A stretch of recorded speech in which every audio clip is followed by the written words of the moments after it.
আৰু আজি ঈদ উল ফিতৰ অন্যান্য প্ৰান্তৰ লগতে অসমতো উদযাপন কৰা হৈছে ঈদ উল ফিতৰ ৰাজ্যৰ প্ৰান্তে প্ৰান্তে ইছলাম ধৰ্মাৱলম্বী লোকসকলৰ মাজত উৎসাহ আৰু উদ্দীপনা দেখিবলৈ পোৱা গৈছে ৰমজান মাহৰ অন্তত আজি উদযাপন কৰা হৈছে ঈদ উল ফিতৰ এবাৰ ৰাজ্যৰ ঠায়ে ঠায়ে অনাড়ম্বৰকৈ পালন কৰা হৈছে ঈদ কিয়নো প্ৰাণৰ শিল্পী জুবিন গাৰ্গ নাই প্ৰাণৰ শিল্পী জুবিন গাৰ্গলৈ শ্ৰদ্ধাঞ্জলি জ্ঞাপন কৰিছে ইছলাম ধৰ্মাৱলম্বী লোকসকলে আৰু ঠায়ে ঠায়ে অনুষ্ঠিত কৰা হোৱা নাই এইবাৰৰ সাংস্কৃতিক অনুষ্ঠান শিৱসাগৰকে ধৰি কেইবা ঠাইতো জুবিন গাৰ্গলৈ শ্ৰদ্ধাঞ্জলি গুৱাহাটীৰ মাছখোৱা ঈদগাহ ফিল্ডত ইতিমধ্যে আদায় হৈছে সমূহীয়া নামাজ এইবাৰ আমি ৰাজ্যৰ বিভিন্ন প্ৰান্তৰ সমান্তৰালকৈ ধুবুৰীৰ দৃশ্যাংশ দেখুৱাব বিচাৰিছোঁ টেলিভিছনৰ পৰ্দাত এই মুহূৰ্তত প্ৰত্যক্ষ কৰা এই দৃশ্য হৈছে ধুবুৰীতো ইতিমধ্যে অন্ত পৰিছে সমূহীয়া নামাজ আদায় পৰ্ব আৰু এইদৰেই সকলো ইছলাম ধৰ্মাৱলম্বী লোকে সমূহীয়া নামাজ আদায় কৰা পৰিলক্ষিত হৈছে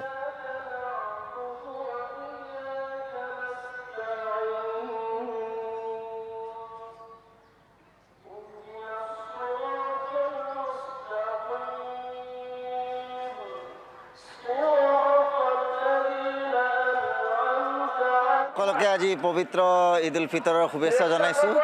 সমূহ ধুবুৰীবাসী ৰাইজ আৰু তথা লগতে আমাৰ অসমবাসী ৰাইজকো আমি শুভেচ্ছা জনাইলোঁ আৰু আপোনাকো জনালোঁ আমাৰ কি টিভি অসম লাইভক আমি শুভেচ্ছা জনালোঁ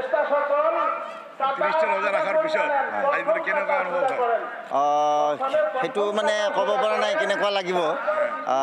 আশা কৰিছোঁ সেই ৰজাৰে আমাৰ শান্তি ভাতৃত্বভাৱ জাগি উঠক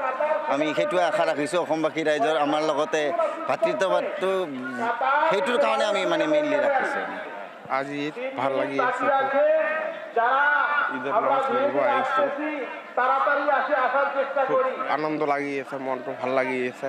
আজি ঈদ পবিত্ৰ আমাৰ ৰমজান মাহৰ ঈদ প্ৰথম ঈদ মুবাৰক আপোনালোকে নিজক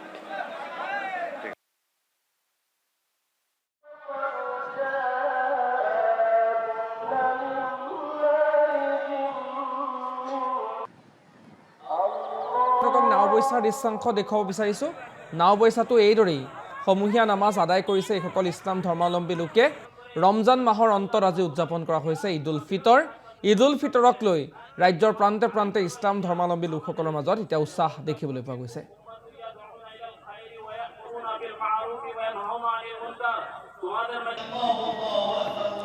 আৰু ৰাজ্যৰ বিভিন্ন প্ৰান্তৰ সমান্তৰালকৈ এইবাৰ আমি আপোনালোকক দেখুৱাব বিচাৰিছোঁ গোলাঘাটৰ দৃশ্য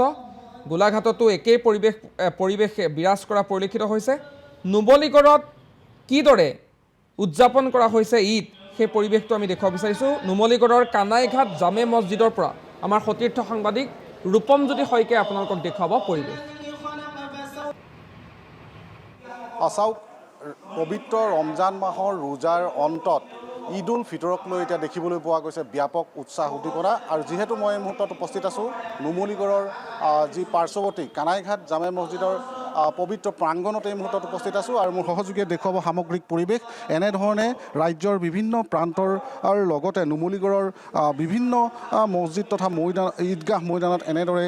এক পৰিৱেশ আজিৰ দিনটোত সৃষ্টি হৈছে আৰু মই এই মুহূৰ্তত সামগ্ৰিক পৰিৱেশ দেখুৱাইছোঁ এই মুহূৰ্তত যে ঈদৰ এই পবিত্ৰ ঈদৰ দিনটোত এনেদৰে সমূহীয়া নামাজ আদায় কৰিছে আৰু এই মুহূৰ্তত মই পৰিৱেশ দেখুৱাইছোঁ আৰু এগৰাকী মোৰ সৈতে এই যি জামাত আৰু দাদা আছে তেওঁৰ পৰা সামগ্ৰিকভাৱে মই কথাখিনি জানিবলৈ চেষ্টা কৰিম আজিৰ দিনটোত যিহেতু আজি পবিত্ৰ দিন কি ক'ব হয় আজি পবিত্ৰ ঈদ উল ফিতৰ আজি সমগ্ৰ ভাৰতবৰ্ষই পবিত্ৰ ঈদ উল ফিতৰ পালন কৰিছে আমি সুদীৰ্ঘ এমাহ দিন ৰোজা ব্ৰত পালন কৰাৰ পিছত 30টা দিন শেষ হৈছে আজি ঈদ উল ফিতৰ আৰু সকলোৱে এটা আনন্দ উল্লাস কৰাৰ কাৰণে আগবাঢ়ি আহিছে যদিও এইবাৰ এটা অকণমান ব্যতিক্ৰম আমাৰ মাজত সকলোৰে হৃদয়ত সোমাই থকা সাৰ্থ মৰমৰ শিল্পী জুবিন গাৰ্গৰ কাৰণে এইবাৰ আমি তেনেধৰণৰ আনন্দ উল্লাসৰ পৰা অকণমান হ'লেও আমি বিৰত আছোঁ সজোৱা মেলা কিবা কিবিৰ পৰা চবফালে বাদ দিয়া হৈছে মাত্ৰ এটা যি ধৰ্মীয় নীতি নিয়ম ঈদৰ নামাজ এই নামাজটোহে পঢ়া হ'ব আৰু ইয়াৰ পিছত বিশেষ আনন্দ উৎসৱ এইবাৰ আমি পালন নকৰোঁ জুবিনদাৰ কাৰণে যিহেতু আমাৰ হৃদয়ত জুবিনদা সোমাই আছে আৰু এই ৰমজান মাহত যি কঠোৰ ব্ৰত পালন কৰা হয় ইয়াৰ দ্বাৰা মানুহজনক এটা শুদ্ধ ৰূপত অনাৰ এটা সংশোধনী এটা ব্যৱস্থা যে সুদীৰ্ঘ এমাহ ৰোজা ব্ৰত পালন কৰি তেওঁ যাতে এটা সঁচা মানুহলৈ পৰিৱৰ্তন হয় আৰু আমাৰ মাজত যাতে ঐক্য শান্তি সম্প্ৰীতি বজাই থাকে, সকলোৰে মাজত যাতে মানৱতাবোধ গঢ়ি উঠে, ভাতৃত্ববোধ গঢ়ি উঠে,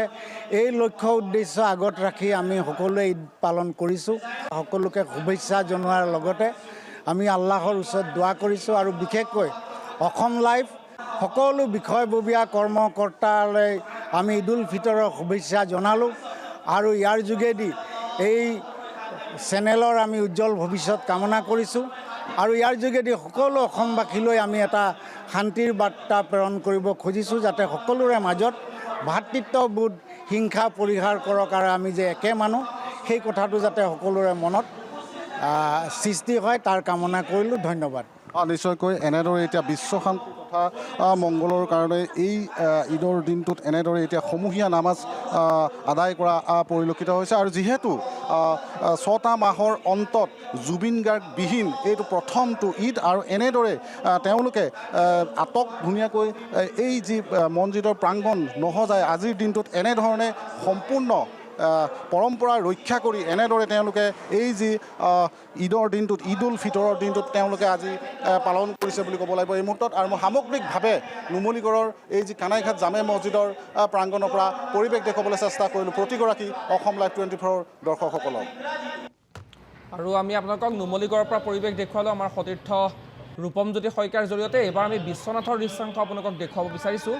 বিশ্বনাথতো একেই উৎসাহ দেখিবলৈ পোৱা গৈছে। ইতিমধ্যে সমূহীয়া নামাজ আদায়ৰ অন্তত ইজনে সিজনক আলিংগন কৰি ঈদৰ শুভেচ্ছা জনোৱা পৰিলক্ষিত হৈছে। প্ৰথমে মই গোটেই অসমবাসীৰ লগত বিশ্বনাথবাসীলৈ ঈদৰ শুভেচ্ছা যাচিছোঁ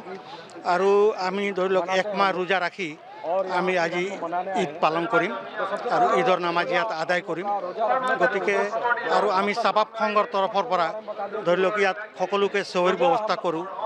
আৰু এইবাৰ আমি প্ৰাণৰ শিল্পী জুবিনদাৰ নামত যিহেতু তেওঁ নাই আমাৰ মাজত, গতিকে এইবাৰ আমাক ঈদ নিচিনা লগাও নাই আৰু তেওঁৰ নামত আমি 20 জোপা নাহৰ পুলি এইবাৰ ৰোপণ কৰিম আৰু লগতে আমি বিশ্ব শান্তিৰ কাৰণে দোৱা প্ৰাৰ্থনা হ'ব। আৰু বিশ্বনাথৰ পৰা আমি আপোনালোকক পৰিৱেশ দেখুৱাইছোঁ। বিশ্বনাথত জুবিন গাৰ্গৰ স্মৃতিত 20 জোপা বৃক্ষ ৰোপণ কৰিব বুলি ইতিমধ্যে আমাক জানিবলৈ দিছে। আৰু এবাৰ আমি আপোনালোকক কাটিগড়াৰ পৰিৱেশ দেখুৱাব বিচাৰিছোঁ। কাটিগড়াৰ আমাৰ সতীৰ্থ সাংবাদিক জাহিদ আহমেদৰ এটা প্ৰতিবেদন আগবঢ়াইছোঁ। এই মুহূৰ্তত ঈদৰ যি সমূহীয়া নমাজ সেই সমূহীয়া নমাজ এই মুহূৰ্তত সমাপ্ত হৈছে আৰু মোৰ পিছফালে এই মুহূৰ্তত পৰিলক্ষিত কৰিব পাৰিছে যি দৃশ্য এই মুহূৰ্তত ঈদৰ নমাজ শেষ হোৱাৰ পিছত এই মুহূৰ্তত এই যিসকল ধৰ্মপ্ৰাণ মুছলিম ৰাইজ আছে সেইসকলে এই মুহূৰ্ততে মোনাজাত কৰিবলগীয়া কৰা পৰিলক্ষিত হৈছে। এই মুহূৰ্তত পোনপটীয়াকৈ দৃশ্য আমি দেখুৱাই আছোঁ অসম লাইভ 24ৰ দৰ্শকসকলক, যিহেতু আজি পবিত্ৰ ঈদ আৰু পবিত্ৰ ঈদ উপলক্ষে ধৰ্মপ্ৰাণ মুছলিম লোকসকল যিহেতু এমাহ জোৰা তেওঁলোকে ত্যাগ আৰু সাধনা গোটেই এমাহ তেওঁলোকে ৰোজা ৰাখে আৰু এই ৰোজা ৰাখি যিহেতু অন্তিম যিটো দিন সেই 30 দিন পাৰ হোৱাৰ পিছত আজিৰ দিনটো যিহেতু দেশজুৰি যি ঈদ উল ফিতৰ উদযাপন কৰা হৈছে আৰু সেই হিচাপে কাছাৰতো একেদৰে এই পৰিৱেশ দেখিব পৰা গৈছে। এক সুন্দৰ পৰিৱেশ যিহেতু এই মুহূৰ্তত সমাপ্ত হৈছে নামাজ আৰু নামাজৰ পিছত এই মুহূৰ্তত ভাতৃত্ববোধ আৰু ইজনে সিজনক যিহেতু ঈদ মুবাৰক জনাব। এই মুহূৰ্তত মই পোনে পোনে জানিব বিচাৰিম কিছু কথা, যিহেতু এই মুহূৰ্তত ঈদৰ নামাজ সমাপ্ত হৈছে। স্থানীয় কিছু লোকসকল আছে, তেওঁলোকৰ পৰা মই মন্তব্য ল'ব চেষ্টা কৰিম। যিহেতু কি কয় আজি ঈদ উল ফিতৰ আপোনালোকে নামাজ সম্পন্ন কৰিছে, কি ক'ব? প্ৰথমতে আপোনাক শুভেচ্ছা জনাইছোঁ, ঈদ মুবাৰক। প্ৰথমতে আমি আপোনাক আৰু গোটেই অসম আৰু ভাৰতৰ যিমান ৰাইজ আছে চবকে আমি ঈদৰ শুভেচ্ছা জ্ঞাপন কৰিছোঁ। ঈদ মুবাৰক। আজি এতিয়া আমি ঈদৰ নামাজ শেষ হ'ল এতিয়া আৰু বিশ্ব শান্তি আৰু আমাৰ দেশৰ মিলিপ্ৰীতি থকাৰ বাবে শান্তি সম্প্ৰীতিৰ বাবে আমি দোৱা প্ৰাৰ্থনা কৰিলোঁ। আজি ঈদ উল ফিতৰ বুলি কয় এইটো, আমাৰ ঈদ উল ফিতৰ। এইটো আমি দীৰ্ঘ এমাহ ৰোজা ৰখাৰ পিছত এই ঈদখন আমি উদযাপন কৰি থাকোঁ। এইটো আনন্দৰ দিন, আজি আমাৰ কাৰণে বহুত ডাঙৰ দিন এইটো। আৰু আমাৰ ইয়াত বহুত বহুত কি ক'ম আৰু মানে ধুনীয়াকৈ চলি আছে প্ৰায় 2000 মানুহৰ ইয়াত সমাগম 2000 মান হ'ব আমাৰ আছে টাউনৰ হেৰি ওচৰত আছে এইটো কাৰণে বাহিৰৰ বহুত মানুহ আহে এৰিয়াৰ বহুত মানুহ আছে এনেকৈ থাকে আৰু এইটো এক্সটেনশ্যনৰ কাম চলি আছে আকৌ আৰু বেছি হ'ব পিছত এই ঈদৰ উপলক্ষে দেশজুৰি আপোনালোকে সম্প্ৰীতিৰ বাৰ্তা দিব বিচাৰে কি ক'ব দেশৰ জনসাধাৰণৰ উদ্দেশ্যে যেহেতু আজি ঈদ পালন কৰিছে মই এটা কথাই ক'ম যিটো কথা সকলো ইউনিটি ইজ দ্য ষ্ট্ৰেংথ আমি যদি দেশৰ ভাৰতবৰ্ষৰ মানুহ যদি ইউনাইটেড নাথাকোঁ আমি যদি জাতিৰ মানে হেৰি কৰি ধৰ্মৰ হেৰি কৰি যদি ডিভাইড হওঁ দেশখন আমি উন্নতি আগবঢ়াই লৈ যাব নোৱাৰোঁ সেইটো কাৰণে আমি এইটোৱে মেছেজ দিম আমাক এক হৈ ইউনিটি ইজ দ্য ষ্ট্ৰেংথ আমাক এক হৈ থাকিবই লাগিব আৰু নিশ্চয়কৈ ধন্যবাদ জনাইছোঁ আপোনাক আৰু এয়া এই মুহূৰ্তত পৰিৱেশ দেখিবলৈ পাৰিছে যে প্ৰায় 2000 ধৰ্মপ্ৰাণ মুছলিম লোকসকলে তেওঁলোকে নিজৰ যি ঈদৰ নামাজ সেই ঈদৰ নামাজ এই মুহূৰ্তত সম্পন্ন কৰিছে আৰু ঈদৰ নামাজ আদায় কৰি তেওঁলোকে ইজনে সিজনক তেওঁলোকে আলিংগনত আৰু ঈদৰ মুবাৰক বাদ দিয়া ঈদৰ শুভেচ্ছা দিয়াৰ বাবে তেওঁলোকে এই মুহূৰ্তত ঈদগাহত সন্মিলিত হৈছে আৰু এই মুহূৰ্তত যি পৰিৱেশ মই দেখুৱাই আছোঁ কাছাৰ জিলাৰ পৰা এই পৰিৱেশ এই মুহূৰ্তত যিহেতু আৰু এটা কথা ক'ব লাগিব যিহেতু আজি যিটো ঈদ এই ঈদৰ প্ৰাকখনত ইছলাম ধৰ্মাৱলম্বী লোকসকলে আৰু দুটাকৈ ডাঙৰ যি তেওঁলোকৰ ধৰ্মীয় ৰীতি আছে সেই ধৰ্মীয় ৰীতি পালন কৰিব লগা হয় ঈদৰ এই নামাজৰ পূৰ্বে যিহেতু ইছলামিক ৰীতি অনুযায়ী জাকাত আৰু যি ফিতৰা সেই ফিতৰা তেওঁলোকে দিবলগীয়া হয় যিহেতু দুখীয়া লোকসকলক সেই নগদ অৰ্থ তেওঁলোকে দিব লগা হয় আৰু এটা ইছলামিক ৰীতি অনুযায়ী ইছলামিক যি নিয়ম আছে সেই নিয়ম অনুসৰি তেওঁলোকে এই নগদ আৰু এবাৰ আমি আপোনালোকক মানকাছৰৰ দৃশ্যাংশ দেখুৱাব বিচাৰিছোঁ মানকাছৰত ঈদ উল ফিতৰৰ সমূহীয়া নামাজ ঐতিহাসিক মিৰজুমলা মাজাৰ শ্বৰীফ ঈদগাহত সমূহীয়া নামাজ 20,000 লোকে অংশগ্ৰহণ কৰিলে ঈদৰ নামাজত মানকাছৰ লগতে মেঘালয়ৰ পৰা নামাজত অংশ ল'লে অজস্ৰজনে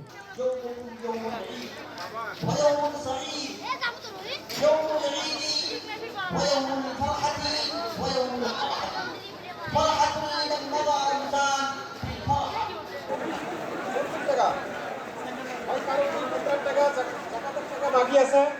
আমৰা ইমাম সাহেবেৰ নিকটে আছি দয়া কৰে দিয়ে যাবেন